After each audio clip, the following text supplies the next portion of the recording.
God does not give me opportunities to present on something that I have just nailed. Like I got this.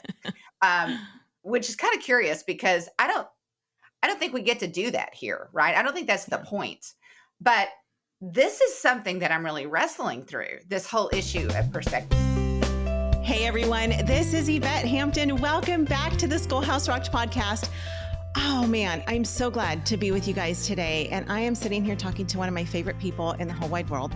Her name is Rachael Carman. And we have so many new listeners that if you've been listening to the podcast for a long time, you are very familiar with Rachael because I just keep having her come back because I need the encouragement from her, and therefore I just pass that on to you guys. But if you're new to the podcast and you are not familiar with Rachael, you are going to be so blessed this week. So thank you for being with us. I want to, before we get started, thank our sponsor, CTC Math. If you guys are looking for a fantastic math curriculum, try out CTC Math. It's summertime. This is the perfect time to do it. Just check them out. That you can try it for free. Try out a few lessons for free, see if it's a good fit for your kids. And if it is, then roll with that this year. They are great. We love them.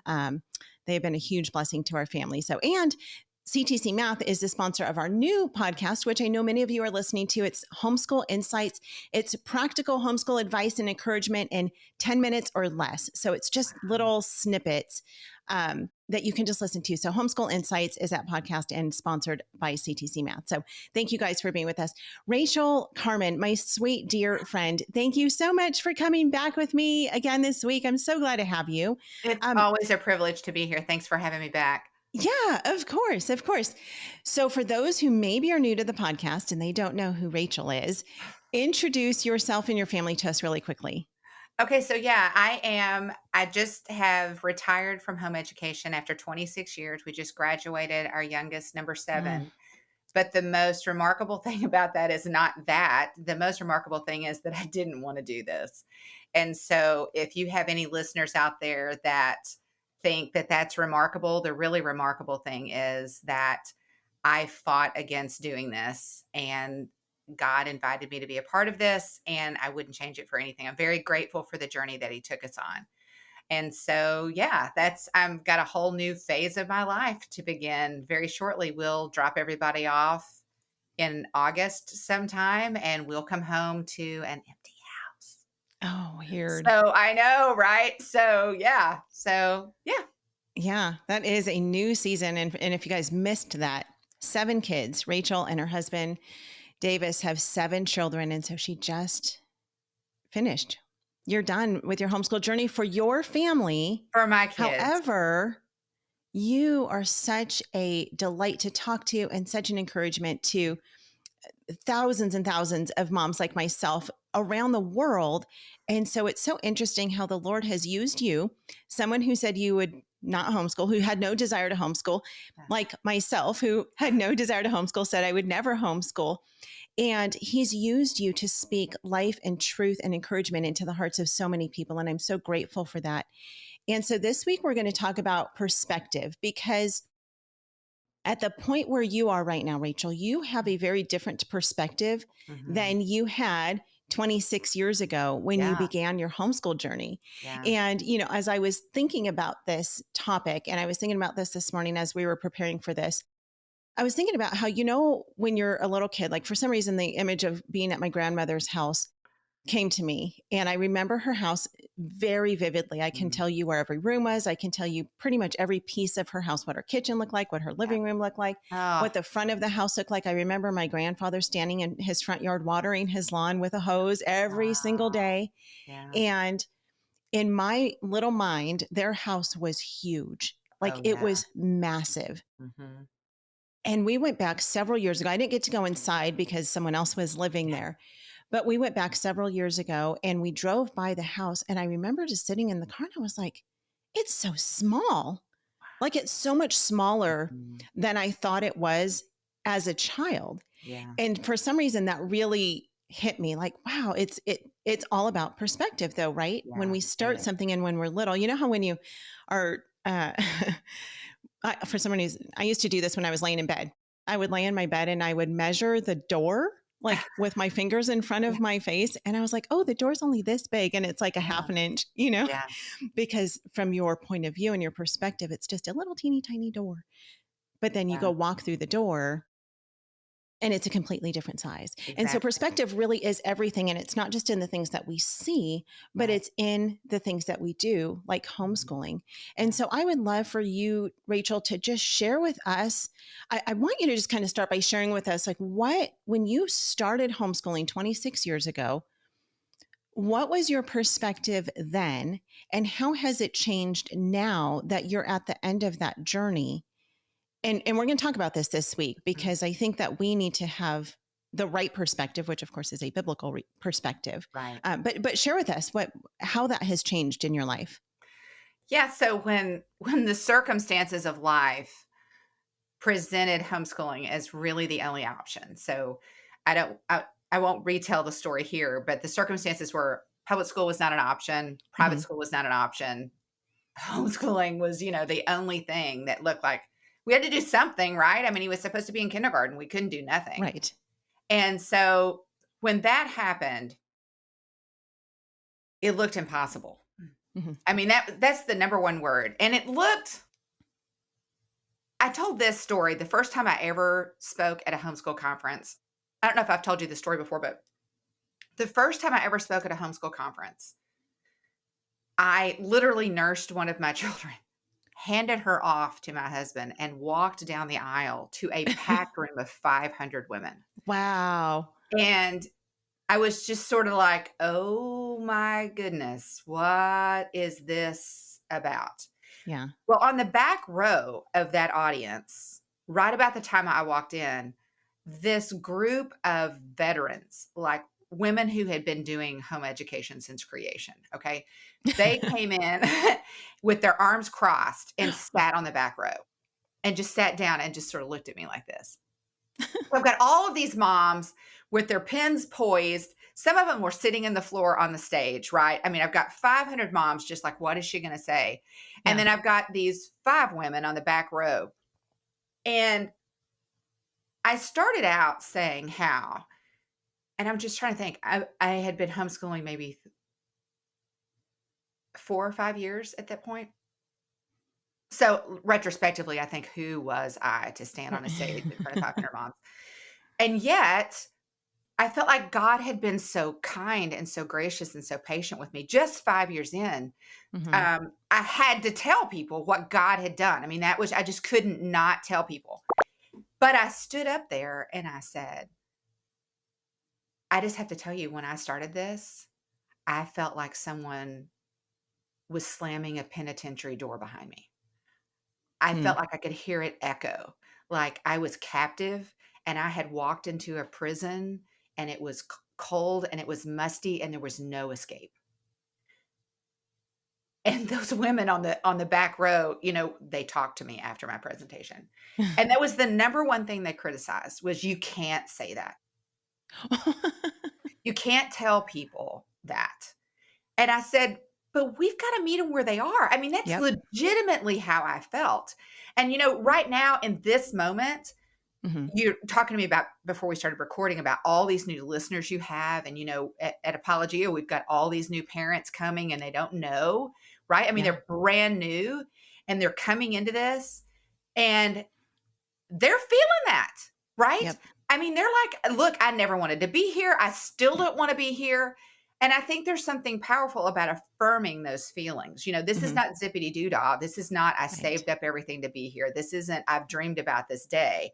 And there are people that that's true for, and God bless them. Mhm. But for a lot of people, and especially in this moment, there are a lot of people who are feeling forced to be here. Yep. And so I think it's valid to say, I get that.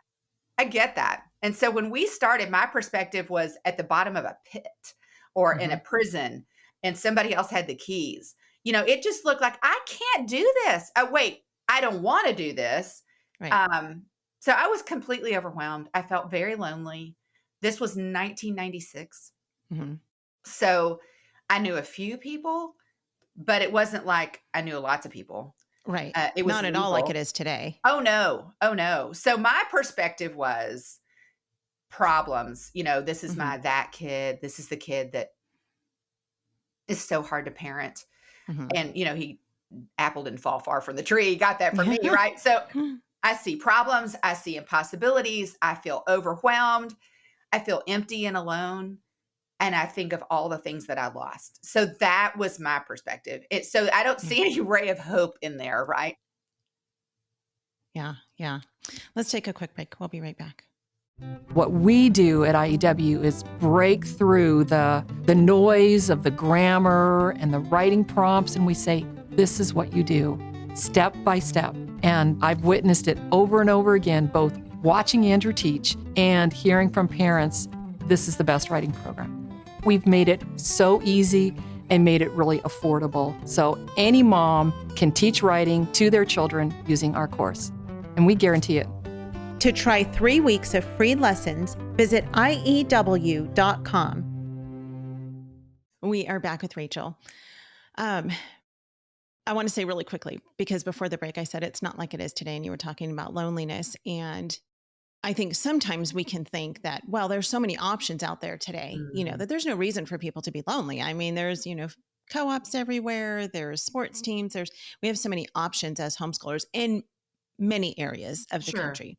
But even still, you can still be very lonely. I have had many times through my homeschooling journey where I have felt very lonely as a homeschooler, and, and for various reasons, whether it's where we're living or because we're traveling, or because I simply feel like, and this has been my main thing, is because I feel like sometimes I don't know what I'm doing, and I feel like everyone else around me does.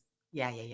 And that's really hard. And it's really funny because you and I, we were just talking about this before we jumped on. And I've said this before, I've shared this, that I have many times where I can answer all the questions about homeschooling because of what we do. We've made a movie, we do a podcast, I talk homeschooling all the time, and I believe in what we do, obviously. And I have the answers, but then actually putting those things into practice sometimes is really hard.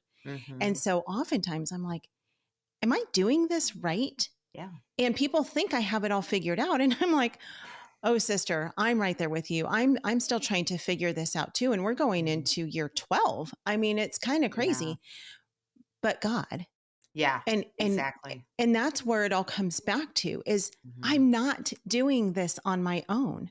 I can't do this on my own. I am completely and hopelessly lost without the Holy Spirit guiding me and trusting that the Lord is going to fill in all the gaps, and that He is going to, provide for my children the education, the training, the character, all the things that we're striving for. And that all I have to do is say, yes, Lord, use me and help me.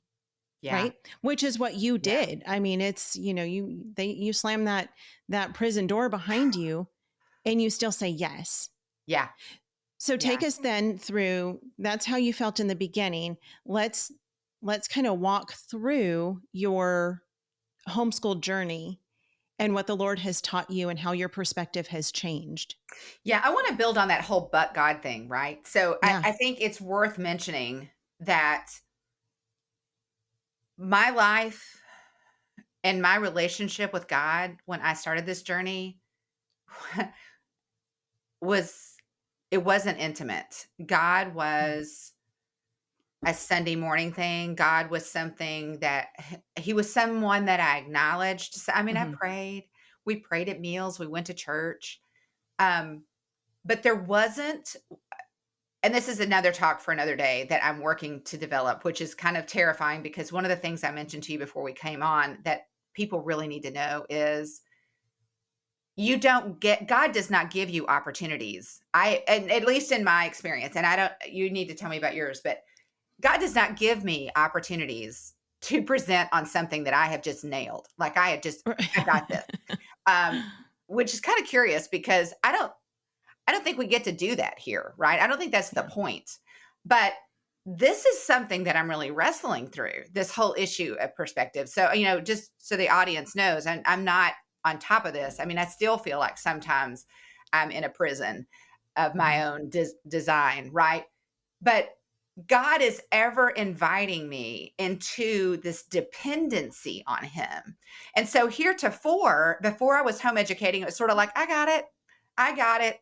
God's like inviting me to go deeper. And I'm like, I got it. And yet when it was homeschooling, I was like, I don't got this. Yeah. I don't have this. And so that's when the perspective starts to change. It's when you start to realize that you can't, that you really don't get it, that you really don't have the answers, that you really don't know what you're doing, which is a point of terror for moms, for dads. And that's kind of why we love the idea of taking the kids somewhere or putting them on a bus, right? Because we don't have to come to terms with the fact that we can't. Right. And the irony is we're assuming that someone on the other side of that bus ride does know what they're doing, right? That they're not overwhelmed and lonely and frustrated, right? But home education is like this invitation to come face to face with your need for God. Yeah. And so, we could tell 1,000 different stories from John Bunyan to Paul, just to pick two out of my back pocket, of people where it was in prison. Yeah. Where God met them. Yeah. And where they got to know who he was in that dark, damp, isolated, lonely, no way of escape, completely out of control place where you're just like, okay, God, and it's that but God thing. So I said a minute ago, I went through a list because I'm cheating. I've got notes here. I see in this moment, my initial thing is I just see all of these problems, but God sees all these opportunities.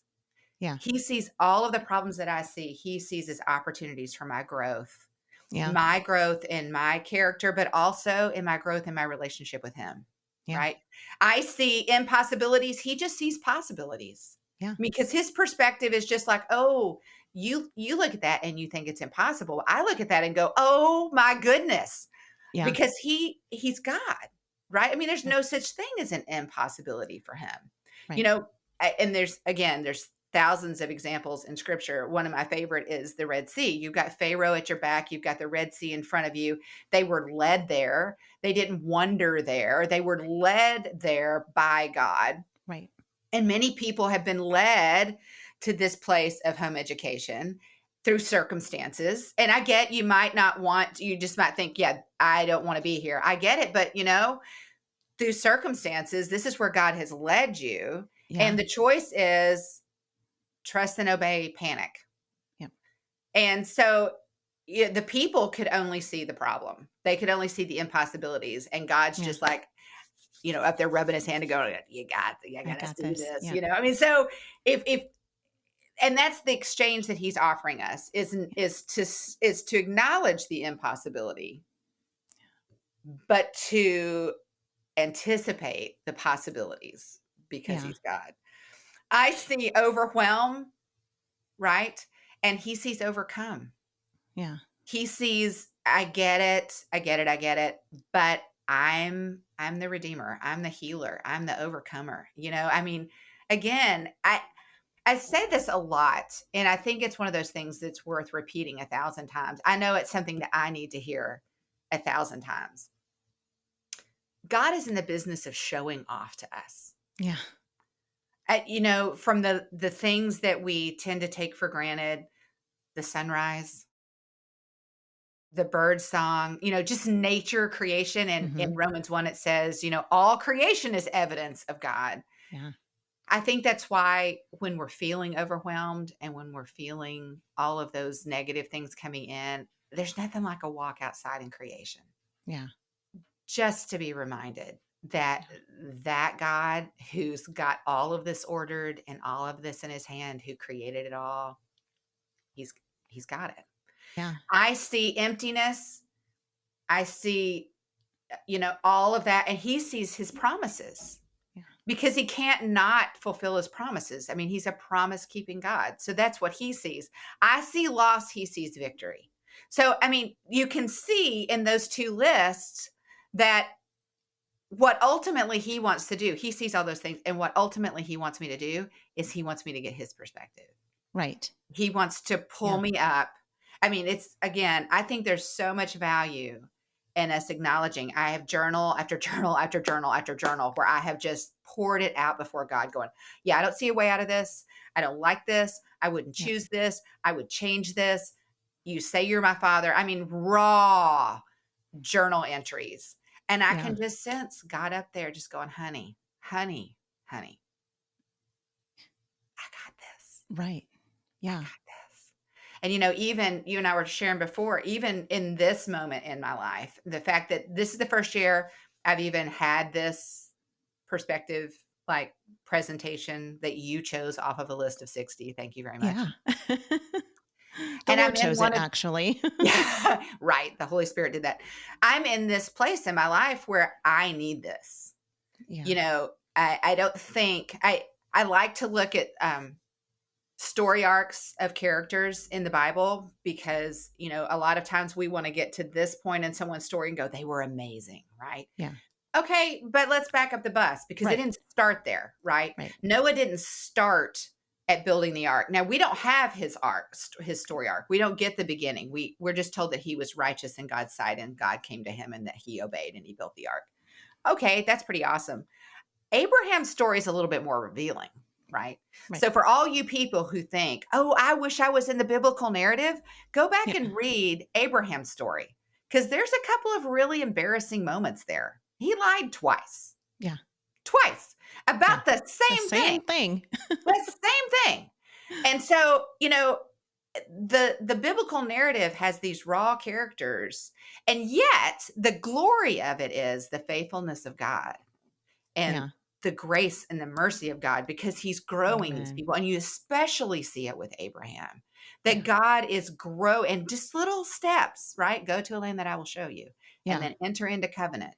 And then, you've got all this, and then you've got, I'm going to give you a son, and then you've got the circumventing of God's will, right? And so we do that. We Yeah. criticize Sarah, we criticize Abraham, and we do that. We Right. do that. And then you have the blessing of Isaac, and then you have the sacrifice of Isaac. But we Right. don't start there, right? But you see this pull, this sovereign pull of God inviting Abraham. I want you to see the way I see it. Yeah. I want your perspective to be my perspective. But it's little baby steps. Yeah.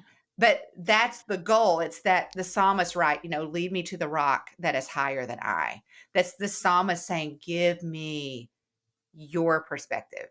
Yeah. Let me see what only you can see. Right. And that's exciting to Yeah. think that God wants to give me that. Right. He doesn't want me to be stuck in this swirly, chaotic, confusing place. Right. He wants me to have his perspective. So he's not And to holding out trust on him. me. Yeah. Yeah. And he wants us to trust him. And it's hard to do that when we can't see, like he can, what's to come. Yes. We have absolutely no idea what this is going to look like. And Right. so we're out of time for this episode, but I want to come back on Wednesday and I want to talk about, like what is the finish line? Because that's really what it comes down to, is figuring out, our perspective is going to affect where our finish line is and how we're going to get there. So we're going to come back and talk about that. But we're out of time, and this time goes so quickly every time. So thank you, Rachael, for being with us. Where can people find out more about you? RachelCarman.com. All right. And you've got lots of great resources on your website. We will put a link to that in the show notes. You guys, if this podcast is a blessing to you, would you consider donating to the Schoolhouse Rocked ministry? We love doing what we do. We love being able to provide this podcast and all the things that we do to support you and encourage you and equip you with everything that you need to do to homeschool your kids and to disciple them. And it's not even about the homeschooling and the academics. It's about discipling the hearts of your kids and leading them towards Jesus. And so if this ministry is a blessing to you, go to our website, schoolhouserocked.com, and consider a donation. You can do a one-time donation. You can do a monthly donation.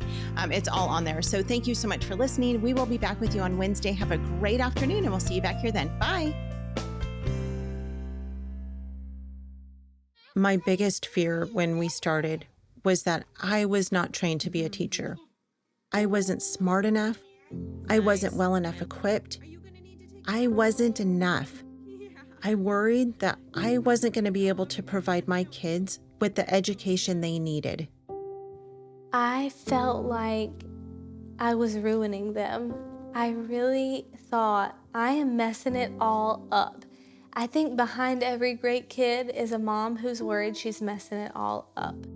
It's so funny. Like, even though you have an education, you still don't feel prepared. I remember asking so many questions to so many parents and feeling so ill-equipped to teach my 4-year-old.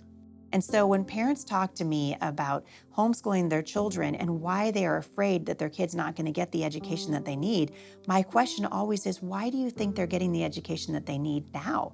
And usually if a parent steps back and looks at what's happening in the classroom, they will come to the same conclusion. It just has to do with confidence, and does that parent feel like they are equipped to teach their own child? I would say if I can homeschool, you can homeschool. Because my experience in school, let me just tell you something, I barely made it through high school. And so that was something that very much intimidated me, is I'm not gonna have the educational skills to be able to get my children through these years. You know, I mean, I hate to tell you this, but I went to pre-algebra and that was it. And then I just couldn't get past pre-algebra. And so all of that intimidated me, that I'm not gonna be able to do this. But, you know, I found that once they got up to where I couldn't do it, I just got them a tutor and got them a little bit of help doing it. And a lot of the time they were able to figure things out themselves just because they had developed the skill of being able to figure things out on their own, some of the things that I wasn't able to teach. You feel inadequate because you've been taught by our school system that you're inadequate. You're not inadequate. You are perfectly capable. I mean, what is it about a parent that when their child turns 5, all of a sudden the parent's no longer a viable option? Like, oh, you're done. Now it's the school's turn to educate your child. You don't have to be that smart. You just have to have a love of learning. And then you can inspire a love of learning in your child. And so when you don't have to know the answer. When your child comes to you and says, Mommy, why are frogs green? You say, I don't know, let's go find out. And then you take the child over to the library and you get a book on frogs, or you take the child to the computer and you look it up on the computer. Why are frogs green? And then the child learns, maybe Mommy doesn't know everything, but boy, she sure is invested in finding stuff out for me and finding stuff out for herself. If those kids are in your home, you're qualified to teach them, and you care more about them than anyone else. The best paid teacher does not care about your kids as much as you do. They don't have as much invested in your kid. And look, I used to be a teacher. So as much as I cared for the students that I had in my classroom, they weren't my kids. And now that I'm at home with my kids, the challenges that they have, the interests that they have, the struggles that they have, I'm more interested in finding ways to help them solve those issues than I would have been if I was in the classroom. And not because I wouldn't have cared in the classroom, but because I was limited in my ability to actually affect change.